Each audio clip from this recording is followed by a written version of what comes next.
Pada tahun 2003 itu, suasana desa Tumbalwatu seperti tertahan di masa lalu. Jalanan tanah, listrik yang kadang padam tanpa alasan, dan radio tua yang bersuara cempreng masih jadi hiburan utama.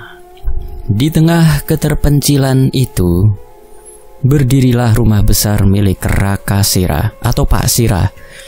Rumah itu berbentuk joglo, berhalaman luas dengan pohon beringin tua menjulang di sampingnya.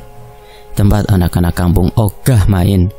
Katanya sering ada suara perempuan menangis di waktu maghrib. Pak Sira tinggal sendirian sejak istrinya meninggal 7 tahun lalu akibat demam berdarah.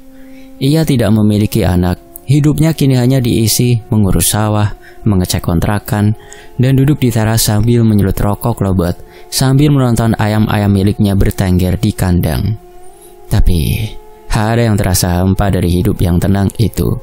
Kekayaannya tidak membuatnya bahagia. Bahkan suara jangkrik pun kadang membuatnya ingin menangis. Setiap pagi, Pak Sira selalu keluar rumah, membawa sekeranjang plastik berisi sembako. Ia membagikannya ke rumah-rumah tetangga yang kurang mampu. Tak jarang ia ikut urunan untuk pembangunan musola atau mengantar tetangga yang sakit ke puskesmas pakai mobil pick-up miliknya. Warga mengaguminya, tapi semua itu tidak berasal dari keikhlasan penuh. Dalam hatinya ia merasa kosong. Ia tahu betul rasa sepi itu bukan karena ia sendiri, tapi karena hatinya seperti rumah besar itu, kosong, sunyi, dan penuh gema masa lalu. Orang-orang menyangka ia sedang mencari istri baru. Nyatanya tidak. Pak Sira punya cara sendiri menyikapi rasa sepinya. Ia membangun citra diri sebagai orang baik, bukan karena ingin masuk surga, melainkan agar kematiannya nanti dikenang. Banyak yang melayat. Ia membayangkan ketika kelak ia mati, warga akan berbondong-bondong melayat, mengenang segala jasanya, dan berbicara tentang kebaikannya. Ia tidak ingin dilupakan seperti almarhum bapaknya, yang saat meninggal hanya diantar 3 orang ke liang lahat. Namun, satu hal yang mulai mengganggu pikirannya. Ia ingin sesuatu yang lebih. Sawahnya sudah luas, uangnya sudah cukup, tapi hasrat untuk lebih dari sekadar cukup mulai tumbuh seperti jamur di kayu lapuk. Ia ingin lebih dikenal, lebih dari sekedar juragan kaya. Ia ingin dihormati, disegani, ditakuti, dan kalau bisa, disembah. Pada malam-malam sepi, ia kerap menonton acara di TV tuanya. Salah satu tayangan kesukaannya adalah kisah-kisah mistis di saluran lokal. Malam itu seperti malam-malam biasanya. Ia duduk berselimut sarung di depan layar berklip itu. Tayangan tentang pesugihan Gunung Lawu sedang ditayangkan. Seorang narasumber menceritakan bagaimana seseorang bisa kaya raya lewat jalur gaib, asal bersedia memberikan apa yang paling ia sayangi, yakni tumbal. Pak Sira menonton dengan sorot mata berbeda. Bukan takut, bukan penasaran, tapi tertarik. Matanya menyorot tajam saat sang narasumber menceritakan soal sosok tinggi besar, berbulu hitam lebat, dengan kaki seperti batang jagung dan suara berat seperti kayu digesek. Sosok itu katanya bisa memberikan uang dalam jumlah tak terbatas, asal ada kesepakatan, ada perjanjian, ada tumbal yang harus diserahkan. Pak Sira menyadarkan tubuh ke kursi rotan tuanya. Matanya tetap menatap layar. Di luar hujan mulai turun gerimis, membasahi genteng dan dedaunan. Angin meniup masuk lewat sela jendela, membawa aroma tanah basah yang entah kenapa malam itu terasa asing dan berat.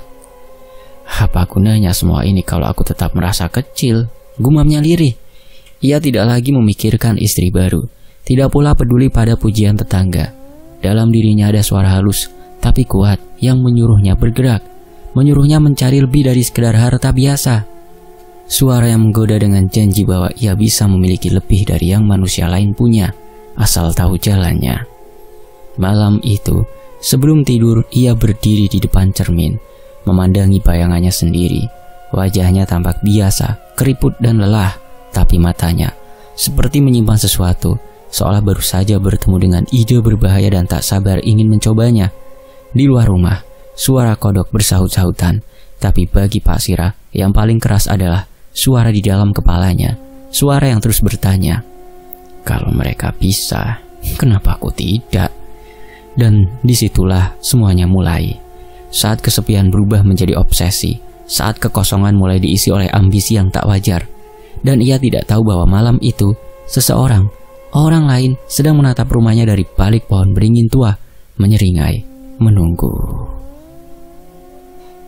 Di lain waktu, setiap Jumat Pahing, suasana di halaman rumah Pak Sirah selalu ramai.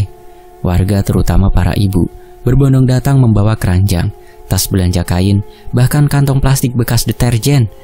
Di sana Pak Sirah membagikan gula, minyak goreng, kadang juga beras dan mie instan. Anak-anak kecil berlari ke sana kemari sambil menggenggam permen. Para ibu menyelipkan pujian yang terdengar seperti doa, tapi sebagian hanya nyinyir manis di balik senyuman. Masya Allah Pak Sirah itu dermawan sekali ya. Pantas Gusti Allah ngasih rezeki ngalir terus, ujar Bu Saeni sambil menunduk sopan. Namun matanya menelisik, menghitung berapa banyak liter minyak yang dibagikan hari itu. Kadang sesama ibu saling sikut, pura-pura tak sengaja, hanya demi dapat jatah lebih. Tapi di hadapan Pak Sirah, semua jadi seperti jamaah khusyuk yang datang menjemput berkah. Pak Sirah duduk di kursi plastik biru, berkain batik dan mengenakan baju koko putih yang sudah agak menguning di kerahnya. Ia tak banyak bicara, sesekali tersenyum, sesekali mengangguk. Hatinya tak benar-benar ikut dalam ritual derma itu. Baginya, ini semacam investasi sosial. Makin banyak ia memberi, makin besar pula citra yang ia bangun.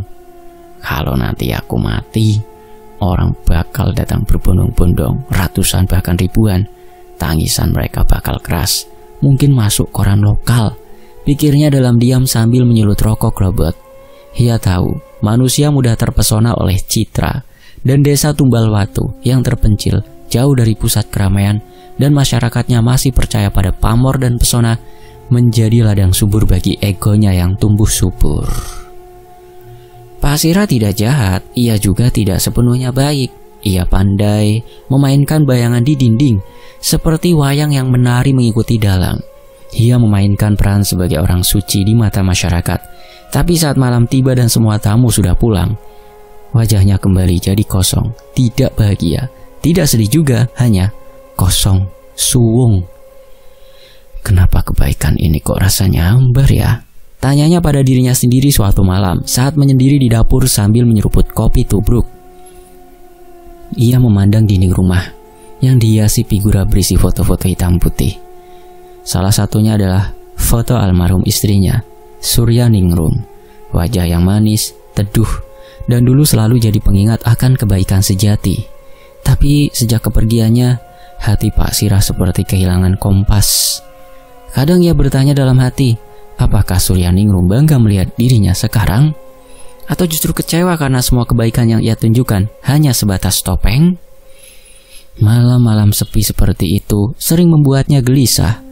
Terbangun di jam-jam ganjil, berkeringat dingin, mimpi aneh yang tak bisa diingat jelas. Tapi entah kenapa, selalu ada wajah yang samar di dalam mimpinya. Wajah itu bukan istrinya, tapi seseorang yang tinggi, berjubah hitam, dan matanya merah menyala. Sosok itu berdiri diam di ujung tempat tidurnya, menatap tanpa ekspresi. Namun begitu Pak Sirah bangun, semuanya lenyap. Tak ada jejak, tak ada suara, hanya detak jam dinding yang makin keras di tengah keheningan malam. Beberapa orang mulai curiga, bukan karena mimpi Pak Sirah, tentu saja, tapi karena ia semakin rajin bersedekah dan semakin sering bicara soal kematian. Pak Sirah belakangan ini sering cerita soal mati, soal neraka surga. Jangan-jangan dia sakit parah ya, kayak Mekasi gitu, bisik Buminah ke tetangga sebelah. Tapi tak ada yang benar-benar tahu isi hati Pak Sirah. Ia pandai menyembunyikan niatnya. Kebaikannya yang seperti matahari pagi, hangat tapi menyilaukan, telah menutupi lubang-lubang gelap dalam dirinya. Pada suatu sore ketika hujan baru saja reda, Pak Sirah memandangi pohon beringin tua di sebelah rumahnya. Angin mengayun rantingnya perlahan, seperti tangan tua yang melambai. Dari tempatnya berdiri ia seperti melihat siluet hitam berdiri di bawah pohon itu. Tak jelas wujudnya, tapi terasa nyata. Ia mengusap wajahnya, mencoba mengabaikan, tapi hati kecilnya tahu ini bukan hal biasa. Ada sesuatu yang mendekat, perlahan. Bukan warga, bukan tamu, tapi sesuatu yang ia panggil sendiri lewat ambisi tersembunyinya. Kebaikan palsu memang bisa menyilaukan orang lain, tapi tidak bisa membutakan yang gaib. Dan mereka yang dari alam sana selalu tahu siapa yang benar-benar ikhlas dan siapa yang hanya bermain citra. Sementara di pojok rumah, seekor kucing hitam mengintip dari balik genteng yang basah. Matanya tajam, mengikuti gerak-gerik Pak Sirah. Kucing itu bukan milik siapa-siapa, tapi ia selalu muncul setiap Jumat Pahing. Sudah hampir 8 tahun sejak Surya Ningrum pergi. Sejak itu, hidup Pak Sirah seperti kehilangan warna. Bukan karena ia terlalu mencintai mendiang istrinya, tapi karena hanya Surya Ningrum yang pernah melihatnya sebagai manusia, bukan mesin uang. Sejak ia ditinggal, semua yang mendekat padanya selalu punya motif. Ibu-ibu yang rajin mengantar kue pasar tiap pagi, bapak-bapak yang sok akrab membawakan kelapa muda saat siang, bahkan anak-anak kecil memanggilnya Mbah hanya karena berharap dikasih permen atau uang jajan. Semuanya terasa artifisial, tak ada yang benar-benar peduli. Namun begitu, bukan kasih sayang yang dicari Pak Sirah sekarang. Dalam diam yang ia inginkan adalah lebih banyak kuasa, lebih banyak tanah, lebih banyak uang, lebih banyak orang yang menunduk ketika mendengar namanya disebut. Ia ingin jadi legenda di Tumbal Watu. Nama yang disebut dengan hormat, ditakuti, tapi juga dijadikan panutan. Tidak karena kebaikan hati, tapi karena wibawa dan keberhasilan. Pikiran itu menggantung di benaknya seperti kabut yang menutup puncak Bukit Luwung. Ia tahu di dunia ini tidak semua bisa dibeli, tapi dia juga tahu banyak yang bisa dikendalikan, asal tahu caranya. Baiklah, aku akan mencari jalan itu, jalan yang tidak biasa. Petir menyambar di kejauhan, menyinari halaman rumah yang sepi. Di bawah pohon jambu, bayangan sesuatu melintas cepat. Pak Sirah menoleh, tapi tak ada apa-apa. Mungkin hanya ilusi, atau mungkin bukan. Kalau hanya menanam padi dan menyewakan rumah, sampai kapan aku bisa menguasai semua tanah di Tumbal Watu ini? Pikirnya. Ia tahu ambisinya tak sehat, tapi kesepian membuat ambisi jadi candu. Rasa sepi yang tajam, yang menusuk saat lampu padam dan tak ada suara selain detak jantung sendiri, membuat segala pikiran jadi liar. Ia tak takut kesepian.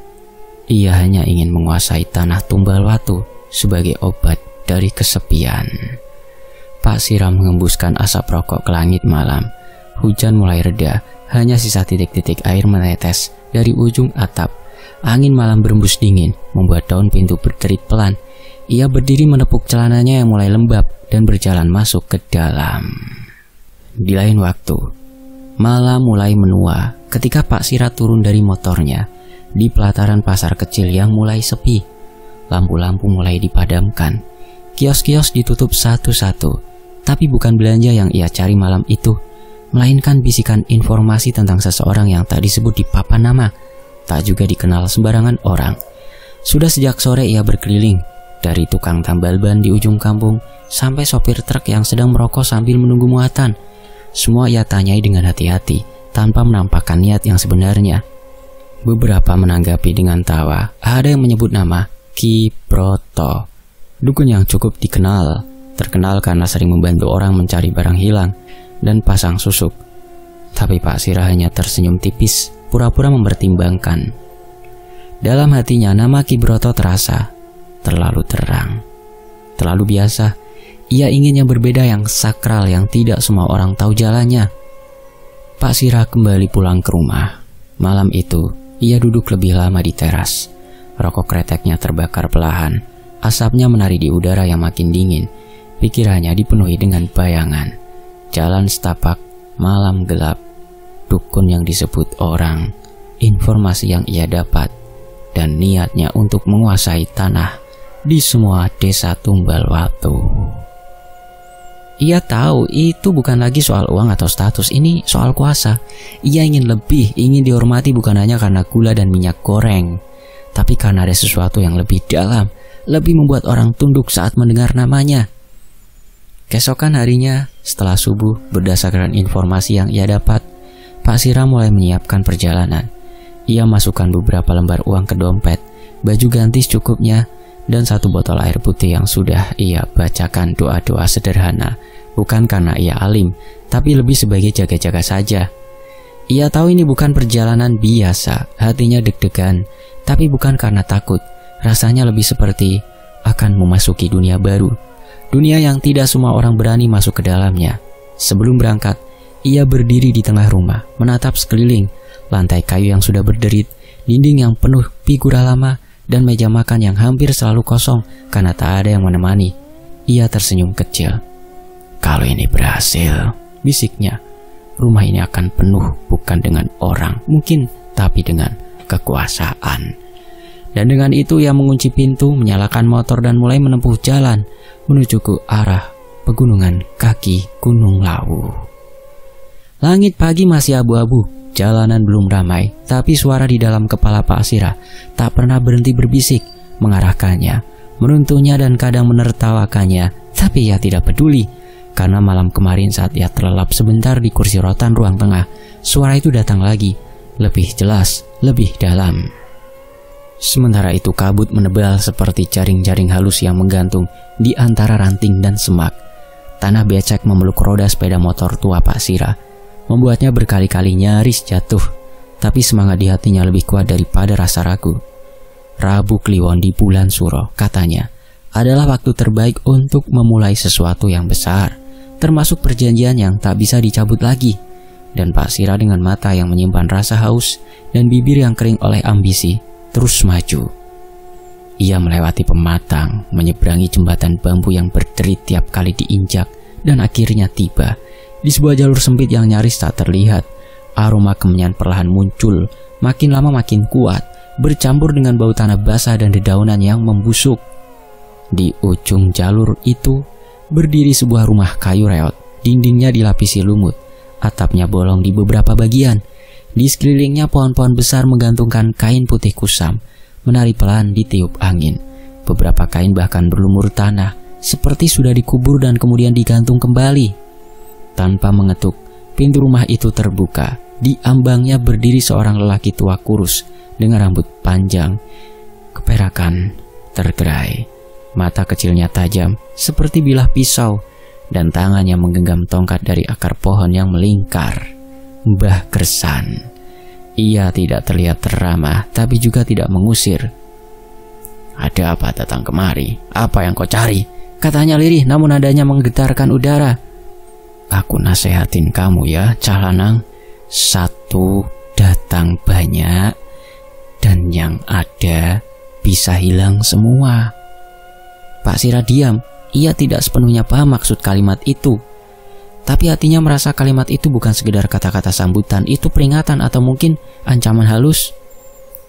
"Kalau sampean tahu saya mau datang, berarti sampean juga tahu saya butuh apa kan? Apa yang saya inginkan? Apa hajat saya?" Mbah Kersan mengerling, lalu berjalan masuk tanpa mempersilahkan.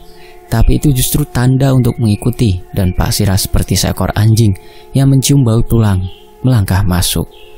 Bagian dalam gubuk itu lebih aneh lagi. Ada deretan kendi berisi cairan gelap, toples-toples kecil berisi rambut dan kuku dan kembang, dan ada sebuah bentuk menyerupai manusia dari jerami yang disumpal kain merah, kayak patung ataupun boneka. Asap kemenyan terus mengepul dari 4 penjuru ruangan, seperti jaga-jaga dari sesuatu yang tak terlihat.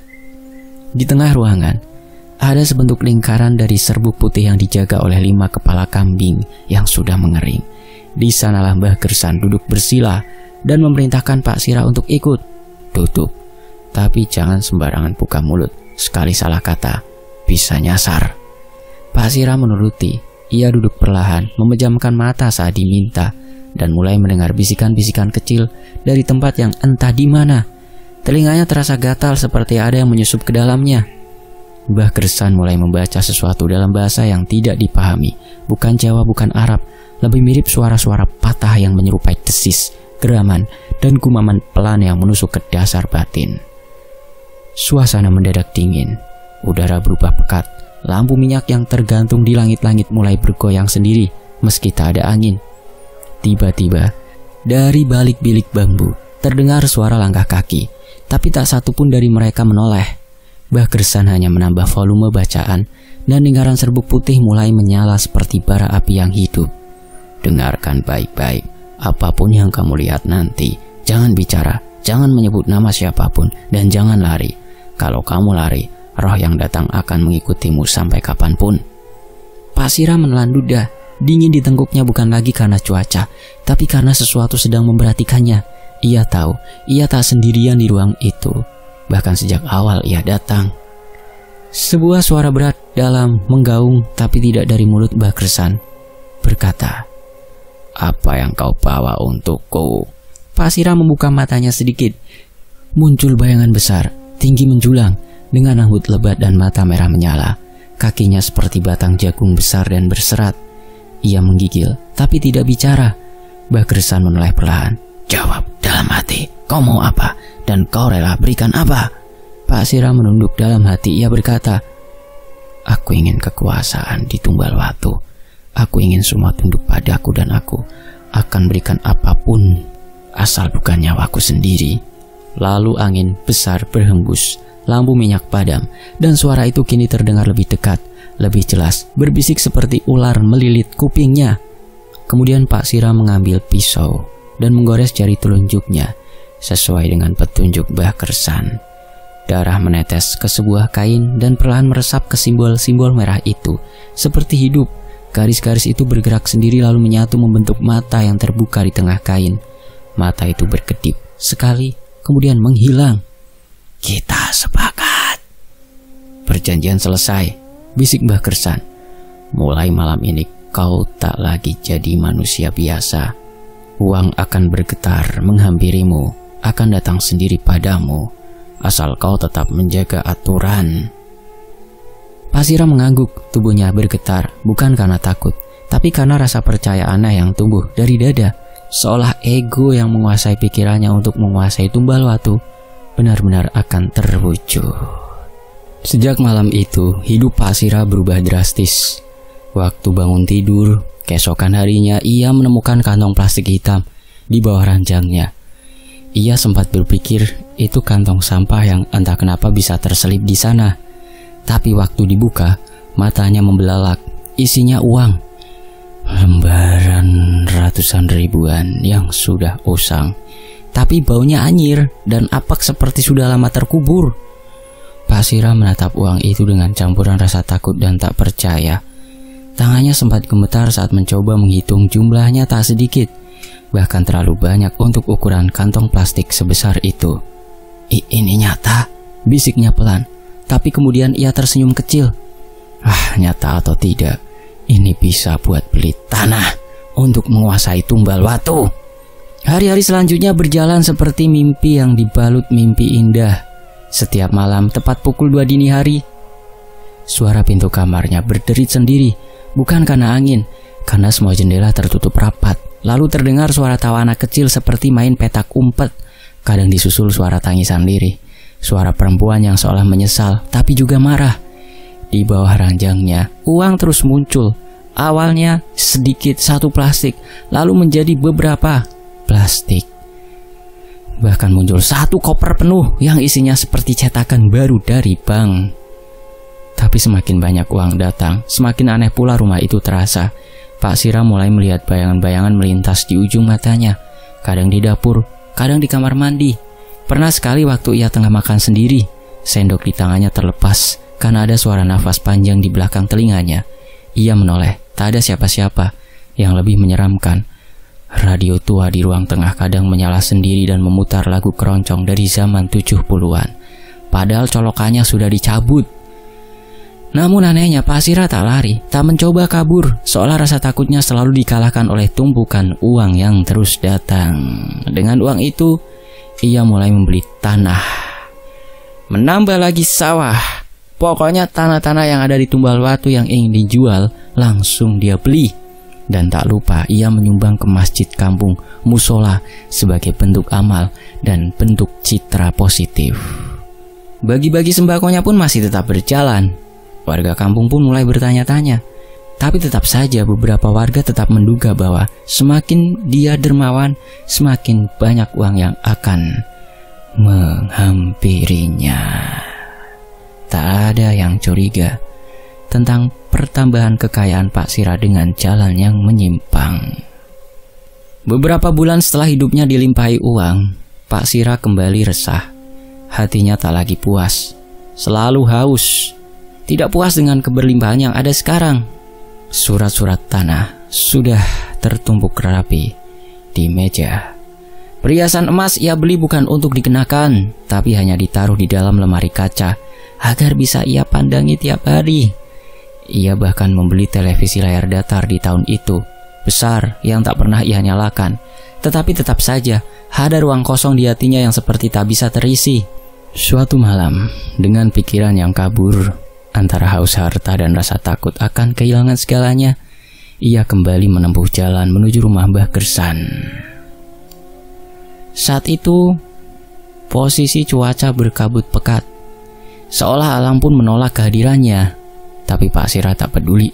Ia ingin tambah, ingin lebih dari semua yang telah ia dapatkan. Setibanya di sana, rumah kayu reot itu masih berdiri, tapi lebih kusam dari sebelumnya. Tak ada kemenyan, tak ada suara burung malam, bahkan angin pun seperti berhenti. Ia memanggil pelan, Mbah Gersan, aku datang. Aku mau lebih. Aku sudah menyerahkan tumbal. Tak ada sahutan. Ia berdiri cukup lama, menanti sosok renta itu keluar dari balik pintu seperti pertemuan sebelumnya. Tapi gubuk itu sunyi, sepi seperti kuburan. Tak ada cahaya dari dalam, hanya keheningan yang terasa dingin menusuk tulang. Dengan kecewa dan sedikit takut, Pak Sirah pun pulang. Namun sesampainya di rumah, suasana menjadi jauh lebih mencekam. Rumahnya gelap gulita, seperti tak pernah ditinggali. Ia masuk pelan, mencoba mencari saklar lampu, tapi tidak menyala. Hanya bau hangus yang tercium kuat. Ketika ia melangkah ke kamar, jantungnya hampir copot. Kasurnya yang biasa buat tempat tidur terbakar separuh, hitam legam, seperti disambar petir. Di ruang tamu, cermin besar yang biasa ia gunakan untuk mengagumi dirinya sendiri pecah berkeping-keping. Dan di tengah rumah berdiri sosok makhluk tinggi besar dengan tubuh berurat seperti akar pohon yang melilit. Wajahnya datar, matanya kosong, tapi tajam menembus batin. Suaranya gemeretak, kering dan menyayat, seperti gesekan daun kering di musim kemarau. Aku sudah memberikan semua, kau sudah punya lebih. Tapi kau ingin semuanya, maka ambillah semuanya. Pak Sirah mundur sambil gemetar, namun tak bisa bicara. Sosok itu perlahan menghilang ke dalam bayangan, dan saat itu juga tubuh Pak Sirah roboh ke lantai. Esok paginya, warga desa digegerkan oleh pemandangan yang mengganggu. Pak Sirah berjalan menyusuri jalan utama kampung dengan kaki telanjang. Mata melotot, rambut awut-awutan, dan tubuh hanya dibalut celana pendek lusuh. Tangannya menggenggam ember cat bekas yang sudah berkarat. Ia berteriak-teriak sambil menunjuk ember itu. Ini mas, aku kaya raya. Tak ada yang berani mendekat. Beberapa ibu-ibu hanya bisa mengintip dari balik tirai jendela. Sementara bapak-bapak kampung mencoba memanggil Pak Sirah dengan pelan, tapi tak digubris. Pak Sirah, jiwanya sudah disedot oleh makhluk pemberi kekayaan. Dan yang tinggal jiwa di raganya yang sekarang tidak penuh, alias kurang, alias gila. Hari itu desa kehilangan salah satu orang warasnya. Dan semua orang mulai paham bahwa keinginan lebih dan mengikuti hawa nafsu adalah jalan neraka. Demikianlah sebuah kisah, semoga terhibur. Sampai jumpa di kisah lainnya, tetap di Tony FS. Wassalamualaikum.